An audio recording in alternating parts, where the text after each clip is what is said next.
하나님께 박수로 영광 돌리겠습니다. 아멘. 네, 오늘도 수요예배 오신 성도님들을 주님의 이름으로 사랑하고 축복드립니다. 저에게도 지금 여기 계신 모든 성도님들과 같이 어렸을 때부터 친했던 그 친구가 한 명이 있습니다. 한 번은 제가 그 친구와 같이 차를 타고 가다가 둘이 이제 하던 대화가 한 가지가 있었는데요. 그 친구는 제가 그 중학교 때부터 만나서 같이 제 모교회를 같이 다니던 친구였습니다. 그래서 그 어렸을 때는 같이 계속 교회를 잘 다니다가 어느 순간부터 이 친구가 교회를 나오다가 안 나오다가 나오다 안 나오다가 이렇게 가끔씩 나오는 친구였는데, 또 수련회만 되면은 항상 이렇게 꼭 수련회는 참석하는 어디든지 이제 그런 그 학생들이 있잖아요. 그런 친구가 있었습니다. 요즘도 가끔씩 이제 그 친구를 만나고는 하는데요. 그 친구는 지금은 뭐 거의 교회를 잘 안 나가는데 가끔씩 이제 나간다고 합니다. 그 친구는 술도 마시고 담배도 피고 하는 친구라서 제가 만날 때마다 그 친구 차를 얻어 타게 되는데 그 차에 담배 냄새가 너무 많이 배 있어서 제가 곤욕을 치를 때가 많습니다.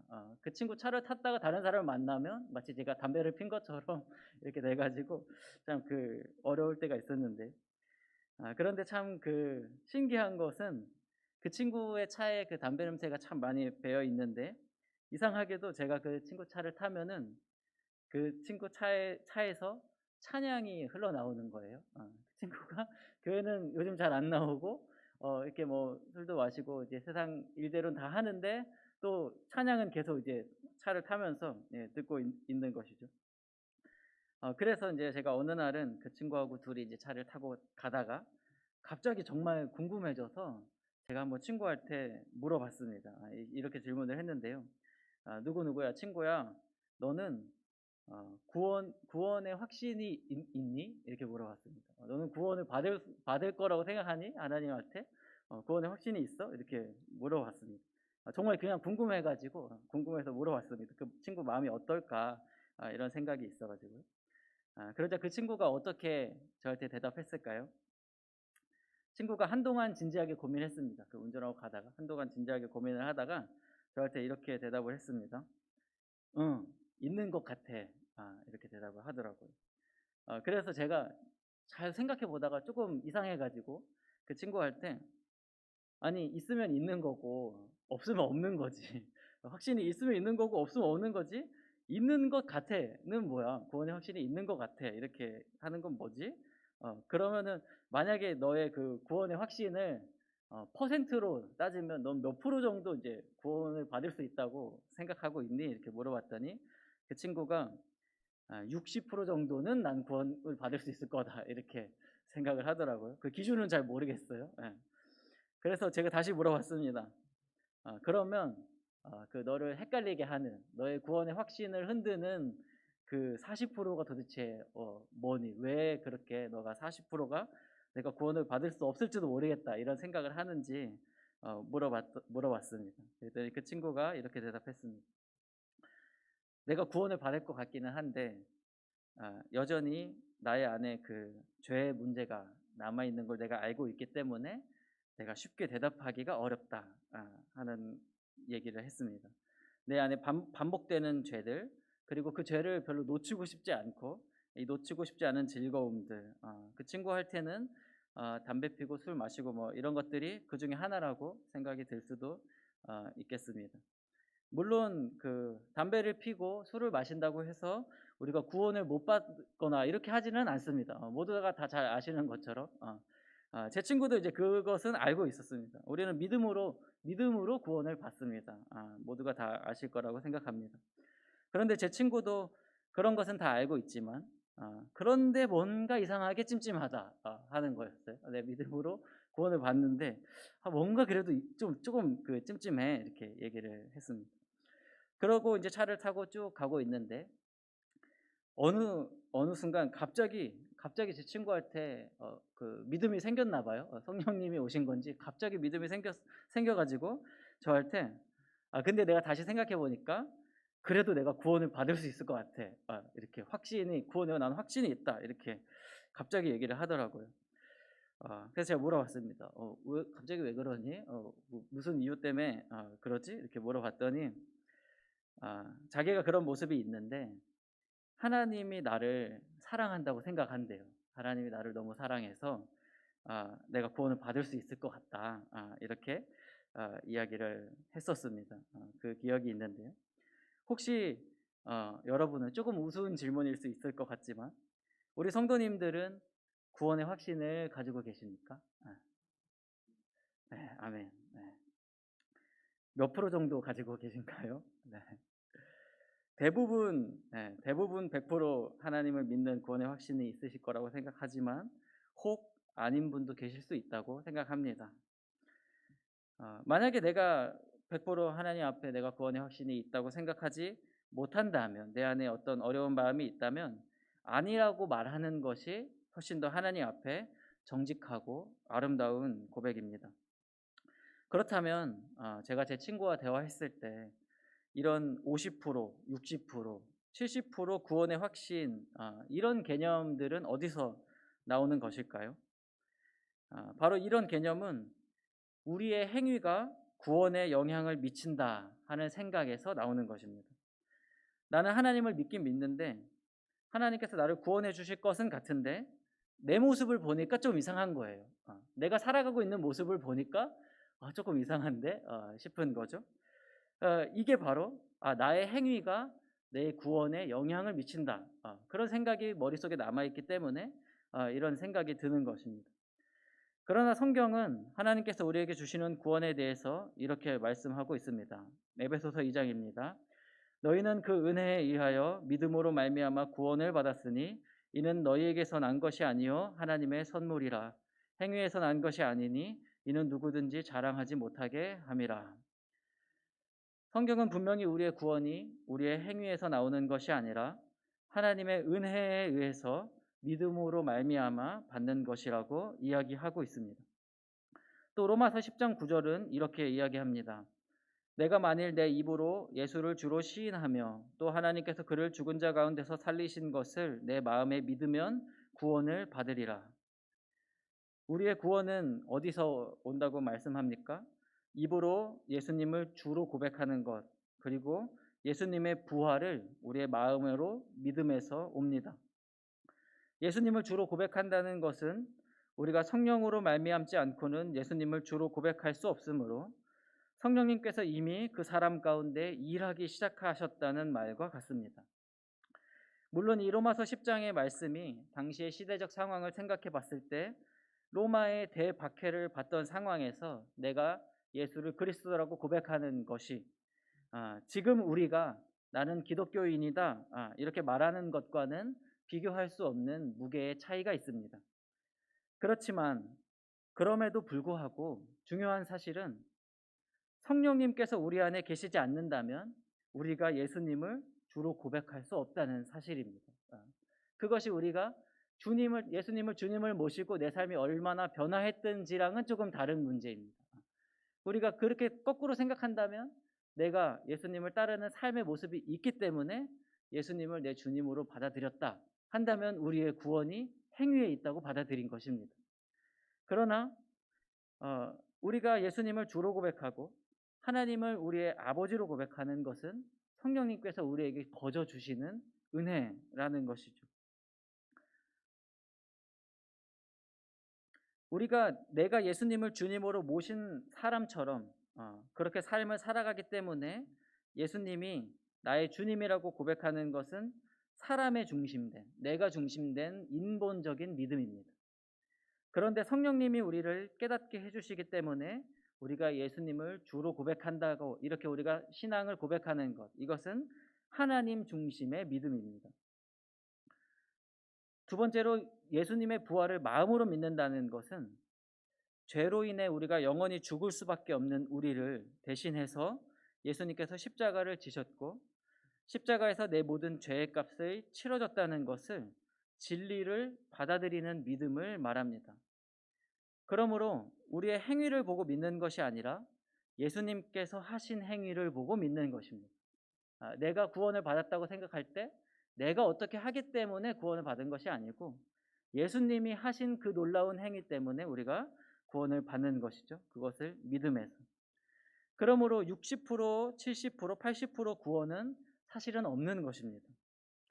우리의 구원의 확신이 흔들리는 것은 우리의 연약한 모습에 집중하기 때문인데, 우리의 구원이 흔들릴 수 없는 이유는 무엇이냐면 우리에게 하나님이 주신 약속의 말씀이 흔들리지 않기 때문이죠.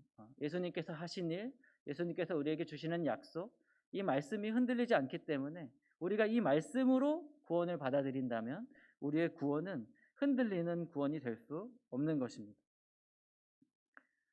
그런데 한편으로는 이런 놀라운 은혜가, 이 놀라운 십자가의 대속의 은혜가 우리에게 주는, 표현이 좀 이상한데요, 우리에게 주는 부작용이 있습니다.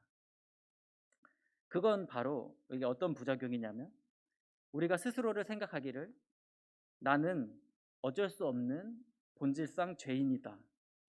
그리고 어차피 하나님께서는 내 모든 죄를 용서해 주실 것이고, 또 죄를 이기는 것은 참으로 어려운 일이고, 날마다 또 이렇게 넘어지고 하는 것은 안타깝지만 우리의 구원이 여기에 있으므로, 말씀에 있으므로 내가 이 죄사함의 은혜에만 그저 머물러 있으려는 그런 이상한 심리가 우리 예수님을 믿는 우리들 가운데 있다는 것이죠. 아마 오늘 로마서를 읽고 있었던, 바울에게서 로마서를 받아서 읽고 있었던 초대교회 성도들도 이와 비슷한 현상이 일어나고 또 똑같은 고민들이 있었던 것 같습니다. 하나님의 은혜로 인해서 우리가 구원을 받았는데 여전히 초대교회 성도들의 삶에도 이상하게 반복되는 죄, 그리고 그 죄에 머물러 있으려고 하는 습관들이 남아 있었다는 것이죠. 로마서 6장입니다. 그런즉 우리가 무슨 말을 하리요? 은혜에 은혜를 더하게 하려고 죄에 거하겠느냐? 그럴 수 없느니라. 죄에 대하여 죽은 우리가 어찌 그 가운데 더 살리요? 이런 사람들이 있었다는 것이죠. 6장 15절에 보면 또 반복적으로 이렇게 나옵니다. 그런즉 어찌하리요? 우리가 법 아래에 있지 아니하고 은혜 아래에 있으니 죄를 지으리요? 그럴 수 없느니라. 그리고 오늘 본문에서 바울은 또 이렇게 얘기합니다. 로마서 8장 12절입니다. 그러므로 형제들아, 우리가 빚진 자로되, 빚진 자가 우리가 은혜를 입어서 구원을 받은 자다 하는 것이죠. 우리가 은혜를 입어서 구원을 받은 자로되 육신에게 져서 육신대로 살 것이 아니니라. 이렇게 반복해서 이야기하고 있습니다. 제가 이렇게 앞서서 설교의 서두에 우리가 은혜로 구원을 받았다 하는 것에 강조를 드리는 것은 앞으로 이어져 나갈 말씀들이 우리를 다시 정죄하거나 우리를 다시 우리의 마음을 무겁게 만들지 않도록 하기 위해서 우리가 구원을 은혜로 받았다 하는 것을 먼저 한번 강조했습니다. 그래서 우리의 구원은 우리의 행위가 아니라 예수님의 십자가와 부활의 근거에 있습니다. 그러나 우리는 사도 바울이 왜 이렇게 계속해서 비슷한 내용들을 이야기하고 강조하고 있는지를 한번 생각해 봐야 됩니다. 사도 바울은 초대교회 성도들에게 하나님의 은혜에 대한 생각을 확장시켜 줄 수 있기를 바랬습니다. 사도 바울이 앞서 로마서 6장에서 우리가 더 이상 은혜를 더하기 위해서 죄를 지을 수 없다 이렇게 이야기할 때 이것은 우리가 더 이상 은혜를 구할 때 죄사함의 은혜가 아니라 새로운 은혜의 길이 우리에게 열렸다 하는 것을 이야기해 줍니다. 우리는 그동안 구원을 받은 이후에도 여전히 죄를 지으며 하나님 앞에 다시 또 회개하고 돌이키는 방식으로 반복해서 은혜를 경험해 왔습니다. 물론 이런 죄사함에도 하나님의 넘치는 은혜가 분명히 있습니다. 하지만 사도 바울은 우리가 경험하고 지금까지 누려왔던 이 하나님의 은혜가 이 죄사함의 은혜, 반복되는 죄와 다시 하나님 앞에 용서받고 이 은혜에서 멈추기를 바라지 않았다는 것입니다. 이러한 생각은 사도 바울뿐만 아니라 예수님의 가르침에서도 잘 드러납니다. 우리가 너무나 잘 알고 있는 가늠한 여인의 이야기가 있습니다. 교회를 다니지 않는 사람들도 잘 아는 말씀인데요. 당시에 서기관과 바리새인들이 이 가늠한 여인을 예수님 앞에 끌고 왔습니다. 그리고 예수님께 이렇게 질문합니다. 모세는 율법에 이러한 죄인을 돌로 치라고 하였는데 선생은 어떻게 이야기하겠습니까? 물어봤습니다. 그렇게 예수님을 시험했을 때 예수님께서 몸을 굽히셔서 손가락으로 땅에 무언가를 계속 적으셨습니다. 그리고 다시 일어나서 이르시되 너희 중에 죄 없는 자가 먼저 돌로 치라. 이렇게 하신 이야기죠. 우리 모두가 다 잘 아는 이야기입니다. 그리고 나서 사람들이 이제 양심의 가책을 느끼고 하나씩 하나씩 모두 그 돌을 내려놓고 돌아갔습니다. 그리고 마지막에는 이 여인과 예수님 두 사람만 남았는데 예수님께서 여인에게 물으셨습니다. 너를 고발하던 그들이 어디 있느냐? 너를 정죄한 자가 없느냐? 이렇게 물으시니까 이 여인이 주여 없나이다 하고 대답했습니다. 그리고 예수님이 나도 너를 정죄하지 않는다 이렇게 말씀해 주셨습니다. 보통 여기까지 들려지는 이야기가 우리가 지금 경험하고 있는 은혜인 것입니다. 나도 너를 정죄하지 않는다 하는 죄사함의 은혜인 것이죠. 그런데 예수님께서 그 뒤에 이렇게 말씀을 덧붙이십니다. 요한복음 8장 11절입니다. 대답하되 주여 없나이다. 예수께서 이르시되 나도 너를 정죄하지 아니하노니 가서 다시는 죄를 범하지 말라 하시니라. 가서 다시는 죄를 범하지 말라. 이렇게 예수님께서도 동일하게 말씀하셨다는 거죠. 나도 너를 정죄하지 않는다. 이것은 우리가 십자가에서 받은 구원의 은혜인데, 죄사함의 은혜인데, 그 뒤에 예수님께서 그 이후의 삶을 이야기했다는 것입니다. 아까 사도 바울이 반복해서 얘기했던 그 가르침이 사실은 예수님으로부터 출발한 가르침입니다. 저는 예전에 이 말씀을 처음 들었을 때는 그 은혜가 너무 좋잖아요. 하나님이 나도 너를 정죄하지 않는다. 그래서 저도 죄를 많이 짓습니다. 저도 연약한 종인데 하나님이 나도 너를 정죄하지 않는다. 이 말씀이 너무 좋은데 그 뒤에 말씀이 이제 부담이 되는 거예요. 가서 다시는 죄를 짓지 마라. 이렇게 예수님께서 하신 말씀이니까요. 그 생각을 하니까 뭔가 마음이 무거워졌습니다. 자신도 없게 느껴졌습니다. 그런데 사실 성경에는 이것보다 우리의 마음을 훨씬 더 부담되게 하는 말씀들이 많이 있습니다. 대표적인 것만 제가 몇 개 읽어보겠습니다. 레위기 11장 45절입니다. 내가 거룩하니 너희도 거룩하라. 데살로니가 전서 4장 3절입니다. 하나님의 뜻은 이것이니 너희의 거룩함이라 곧 음란을 버리고. 로마서 12장 1절입니다. 너희 몸을 하나님께서 기뻐하시는 거룩한 산 제물로 드리라. 이런 여러 가지 부담되는 말씀들이 있습니다. 성도님들은 아마 각자가 여러분의 인생에서 하나님을 만나고 하나님 앞에 여러분 각자가 생각하는 나의 인생 구절 같은 성경 말씀이 있으리라고 생각합니다. 내가 가장 좋아하는 말씀, 나한테 가장 은혜가 되었던 말씀. 그런데 그런 말씀들의 대부분은 하나님께서 우리에게 은혜를 주시거나 용서함을 주시거나 위로함을 주시는 말씀들이죠. 내가 거룩하니 너희도 거룩하라. 이 말씀을 누군가가 자신의 인생 말씀 구절로 갖고 있다면 참 놀라운 일입니다.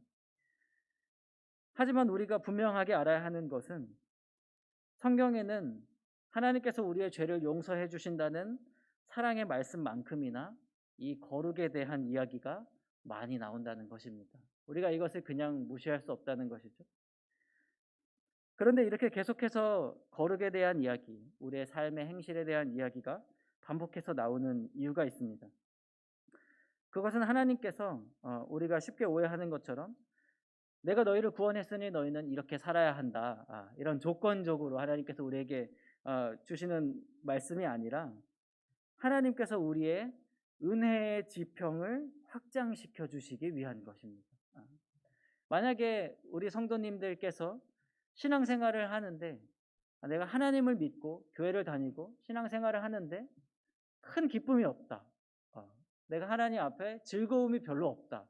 하면은 우리가 이 은혜의 지평에 대해서 고민해 봐야 한다는 것입니다. 우리가 죄를 짓고 어려운 상황에서 하나님이 나를 구원해 주실 때만, 나의 죄가 용서받았다고 느낄 때만 내가 신앙의 의미를 갖고 교회라는 의미를 찾는다면, 하나님께서 우리에게 말씀하시는 이 은혜의 넓은 지평을 우리가 오늘 이 시간 한번 생각해 볼 수 있기를 바랍니다.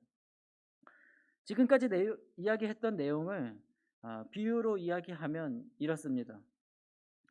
어떤 사람이 어렸을 때부터 짜장면을 정말 좋아했습니다. 그런 사람이 한 사람 있다고 한번 생각해 봅시다. 짜장면을 정말 좋아했습니다. 그래서 아버지와 함께 중국집에 가서 짜장면을 먹는 것이 그 사람의 가장 큰 행복이었습니다. 옛날에는 뭐 다 졸업식 때 짜장면도 먹고 다 이제 그렇게 했었죠. 그런데 어느 날 이 아버지가 아들에게 정말 맛있는 것들을 이제 먹이게 해주고 싶어서, 사주고 싶어서 고급 뷔페를 데려갔습니다. 제가 사진을 하나 준비했는데요. 네, 사진이 준비될까요? 네, 이런 아주 최고급의 뷔페를 아버지께서 그 아들을 데리고 갔습니다. 아버지는 아들을 위해서 이 모든 것의 값을 지불했습니다. 그리고 아들은 이 모든 것을 다 누릴 수 있었습니다. 그런데 이 아들이 계속해서 면 코너에 가가지고 짜장면만 계속 받아오는 거예요. 계속 짜장면 한번 받아오고 너무 맛있어, 너무 맛있어. 그리고 좀 배가 이제 꺼지면 다시 가서 또 짜장면 받아와서 너무 맛있어, 이렇게 먹는다는 거죠. 물론 하나님의 죄사함의 이 십자가의 은혜가 감히 이렇게 짜장면과 비교할 수가 없죠. 그 좀 모순된 그 설명이긴 한데, 그리고 또 누군가는 짜장면이 정말 인생 최고의 음식일 수도 있습니다. 그러나 이 비유에서 이야기하고 싶은 것은, 우리가 하나님의 은혜로 구원을 받고 하나님께서 예비하신 하나님께서 우리로 값을 치러주신 수많은 은혜와 놀라운 은혜의 지평들이 있는데도 불구하고, 우리가 계속해서 처음에 하나님을 믿을 때 죄사함의 은혜에만 머물러 있는 모습이 마치 이 비유와 같습니다.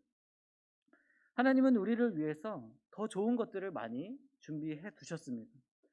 그것은 바로 죄를 용서받는 기쁨을 넘어서 죄의 지배에서 벗어나 성령의 지배를 받는 기쁨입니다. 우리가 죄를 계속해서 용서받는 것뿐만 아니라 하나님께서는 우리가 죄를 이겨낼 수 있도록 성령을 우리에게 부어주셨다는 거죠. 하나님께서 우리가 더 앞으로 나아가기를 원하신다는 것입니다. 우리가 계속해서 죽었다가 부활하는 것이 아니라 성령이 부어주시는 넘치는 생명력으로 이 신앙생활을 해나가시기를 원하신다는 거죠. 이 수많은 즐거움과 기쁨, 하나님께서 예비하신 것들을 받아 누리기를 원하시는 것입니다. 미국의 복음주의 설교가로 유명한 존 파이퍼 목사님은 은혜에 대해서 이렇게 이야기했습니다. 은혜란 우리가 죄를 범했을 때 그저 눈 감아주는 것이 아니다. 은혜란 죄를 이기는 하나님의 선물이다. 이처럼 성경은 우리에게 단순히 죄사함의 은혜, 죄를 사함받음으로 용서받는 의 뿐만 아니라 성령을 따라 살아가며 죄에 대하여 승리하는 능력의 의, 성령의 충만함을 가지고 살아갈 수 있는 성령의 기쁨, 성령의 열매, 성령의 은혜에 대해서 더 큰 지평으로 우리를 초대하고 있습니다. 오늘 말씀의 제목은 육신대로 살 것이 아니니라입니다. 오늘 본문이 들어있는 로마서 8장은 육신을 따르는 삶과 성령을 따라 행하는 삶을 서로 비교하면서 말씀을 계속 전개해 나가고 있습니다. 이것은 곧 육신을 따르는 삶의 반대말이 죄를 안 짓는 삶이 아니라 성령을 따르는 삶이라는 것을 이야기해 줍니다. 우리가 죄를 안 짓는다고 육신을 따르지 않는다 할 수 없다는 거죠. 성령을 따라가는 삶이 육신을 따르지 않는 삶입니다. 마지막으로 이 거룩에 대해서 하나님께서 저에게 주신 은혜를 짧게 나누고 말씀을 맺어보고자 합니다. 저도 어려서부터 하나님을 믿었습니다. 모태신앙으로 하나님을 믿었습니다. 그렇게 하나님을 어렸을 때 교회를 열심히 다니고 하나님을 믿었지만 반복되는 죄들 속에서 저도 고민을 할 때가 굉장히 많았습니다. 이 반복되는 죄들 속에서 제가 어떤 생각을 했었냐면, 제가 죄를 너무나 사랑한다고 생각했습니다. 나는 죄를 너무 사랑하는 것 같아. 이렇게 생각을 했습니다. 그런데 어느 순간에 하나님께서 저에게 제가 죄를 사랑하는 것이 아니다 하는 깨달음을 주셨습니다. 어떤 생각을 하나님이 저에게 주셨냐면, 우리가 누군가를 사랑하게 되면, 여러분이 이제 가족도 사랑하고 뭐 친구도 사랑하고 많은 이제 사랑하는 사람들이 있을 텐데, 우리가 누군가를 사랑하게 되면 그 사람을 계속 만나고 싶고, 또 만나고 헤어지면 자꾸 생각나고, 그 만났던 좋은 기억, 그 만나면서 즐거웠던 시간들을 계속 반복해서 생각하고, 만날수록 더 좋아지고, 이런 과정이 일어나는 것, 이것이 이제 사랑이죠. 그런데 죄는 그렇지 않다는 것입니다. 죄는 만나기 전까지는 굉장히 내가 사랑하는 것 같은데, 만나고 나면 찝찝합니다. 그러니까 사랑하는 사이에서는 그렇게 될 수 없다는 거죠. 죄를 만나고 나면 찝찝하고, 만날수록 진절머리가 나고, 행복해지지 않아요. 사랑하는, 내가 죄를 계속 사랑한다면 만나면 만날수록 내가 행복해지고 즐거워지고 계속 생각이 나고 이렇게 해야 되는데, 만날수록 뭔가 마음이 어렵고 하나님 앞에 멀어지고, 이런 생각이 자꾸 든다는 거죠.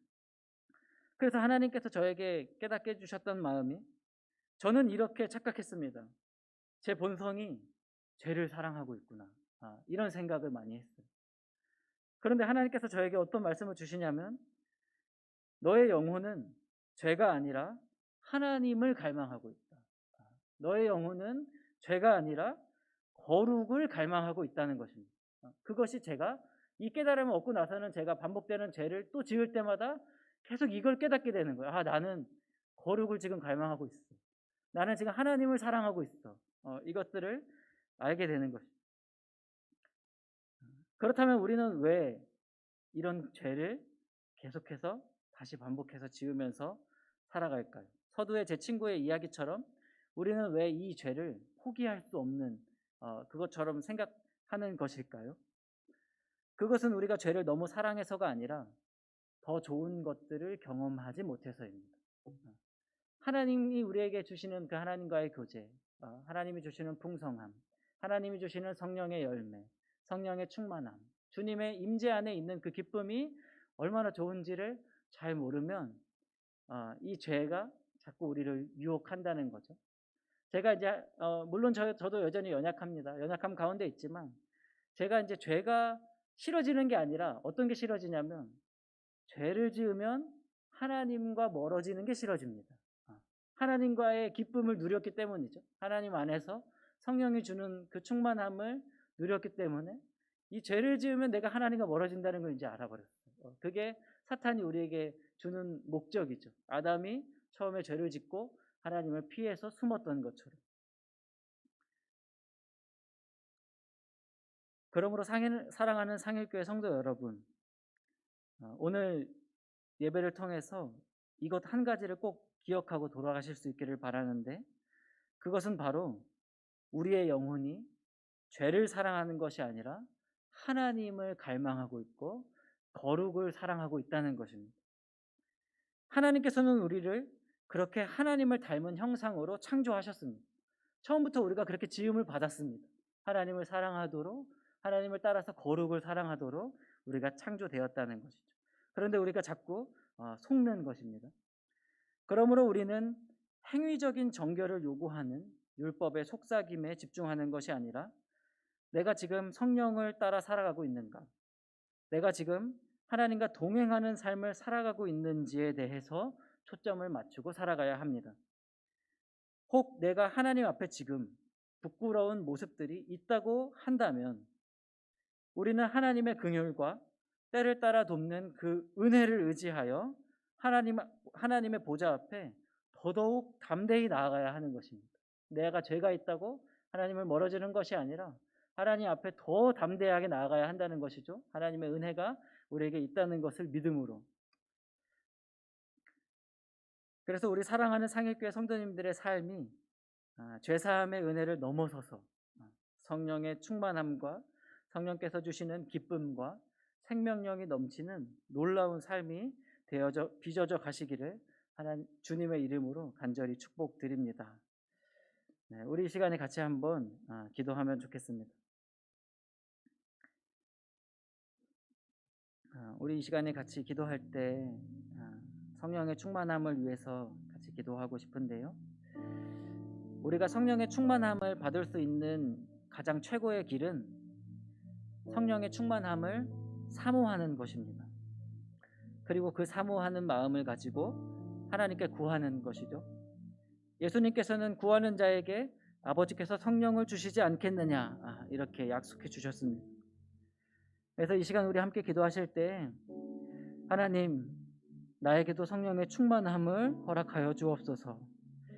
하나님, 제가 죄사함의 은혜를 넘어 하나님께서 우리에게 예비하신 놀라운 축복의 은혜의 세계, 놀라운 신앙의 세계가 살아계신 하나님의 은혜를 경험하는 이 놀라운 세계가 내 삶에도 날마다 확장되어지게 하여 달라고. 그리고 또 한 가지 더, 우리 상일교회를 위해서 같이 기도하실 때 우리 상일교회가 하나님의 은혜가 넘치는 교회가 되고 특별히 성령의 충만한 교회가 되어서 세상의 길을 따라가는 것이 아니라 하나님의 성령을 따라가는 교회가 되게 하여 주십시오.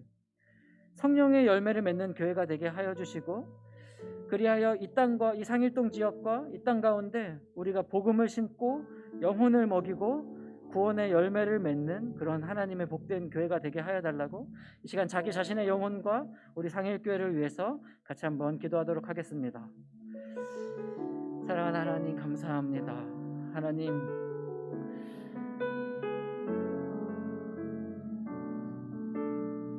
우리에게 아버지의 영을 부어주시고 성령을 부어주셔서 우리가 하나님을 아바 아버지라고 부르게 하여 주시는 것이 오직 하나님의 은혜였음을 고백합니다. 하나님, 그러므로 이제는 우리가 그리스도 예수 안에서 정죄함이 없나니 너희를 죄와 사망의 법에서 해방하였다는 하나님의 말씀을 우리가 온전히 깨닫게 하여 주옵소서. 하나님, 육신을 따르지 않고 그 영을 따라 행하는 우리에게 하나님 율법의 요구를 이루게 하여 주시고, 또 하나님을 영의 생각을 따라가는 우리들에게 하나님을 기쁘시게 하는 그런 놀라운 일들이 일어난다는 것이 이 로마서의 말씀이 우리의 삶에 이루어지고 우리의 신앙 가운데 이루어지고 우리의 삶의 은혜 가운데 넓은 지경으로 확장되어 갈 수 있도록 하나님, 우리 상일교회 성도님들과 저의 삶을 하나님 충만하게 하나님 채워주시고 하나님의 영으로 부어주옵소서.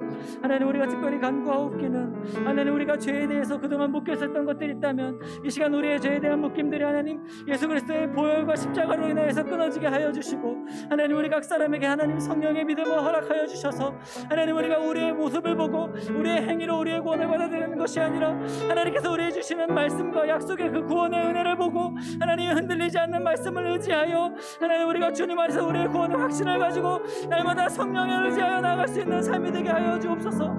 그래 하나님, 우리가 우리의 삶에 집중하고 우리의 율법에 집중하고 우리의 죄를 지는 모습에 보는 것이 아니라 하나님, 우리를 사랑하신 하나님, 우리를 주님으로 사랑하게 만든 것들을 하나님, 우리가 진리를 깨닫는 마음으로 하나님을 구하고 주님을 바라보며 나아가게 하여 주옵소서. 하나님께서 사랑하시는 이 상일교회가 성령으로 충만한 상일교회가 되게 하여 주옵시고, 하나님, 우리에게 세상의 것들이 채워져 있는 것들이 있다면 이 시간에 성령을 한량없이 부어주셔서 하나님, 우리에게 채워져 있는 세상의 것들이 하나님의 것들로 변화되는 놀라운 역사가 우리의 교회 가운데 있게 하여 주옵소서. 특별히 이 상일동 지역 가운데 우리 교회를 세우신 하나님의 뜻이 이루어져 하나님, 이 땅 가운데 하나님 복음의 열매가 맺히게 되고 성령의 열매가 맺히게 되고 영혼의 구원의 놀라운 역사들이 이 상일교회를 통하여 이루어질 수 있도록 하나님, 우리 교회를 축복하여 주옵소서. 구하는 자에게 후히 주시고 아끼지 않으시겠다 약속하여 주신 하나님 아버지, 우리가 이 시간 성령의 충만함을 간절히 사모하여 기도하였사오니 하나님께서 우리에게 성령을 넘치도록 부어주시기를 원합니다. 그리하여 하나님, 우리의 신앙의 지평이 넓어지고 십자가에서 우리를 위해 보혈을 흘려주신 그 크신 십자가의 은혜뿐만 아니라 우리의 온 삶의 영역을 다스리시고 통치하고 계시는 살아계신 하나님을 경험하는 놀라운 신앙이 되게 하여 주옵소서. 우리가 이제는 은혜를 입은 자이오니 더 이상 육신대로 살아가는 것이 아니라 이제는 성령의 인도하심을 따라 살아가는 은혜의 삶을 살아가게 하여 주옵소서. 특별히 우리 상일교회가 성령의 충만한 교회가 되게 해주셔서 세상의 길을 따라가는 것이 아니라 하나님의 길을 따라가는 교회가 되게 하여 주시고, 우리가 지금까지 경험해오던 신앙의 방식으로 하나님을 제한하지 않게 하여 주시며 하나님께서 우리에게 성령의 열매를 맺게 하여 주사 이 상일동 지역이 우리 상일교회로 말미암아 복음이 심겨지고 영혼 구원의 열매가 날마다 맺어지는 복 있는 교회가 되게 하여 주옵소서. 지금 이 시간에도 질병과 여러 가지 어려움으로 인해 고통받는 성도들을 하나님께서 친히 보살펴 주시고 악한 병마를 이길 수 있는 힘을 더하여 주시며 성령의 능력을 더하여 주시고 하나님 안에서 그들이 하루속히 회복되어 다시 일어나 주님을 찬양하고 주님께 예배할 수 있는 놀라운 은혜를 그들 가운데 더하여 주옵소서.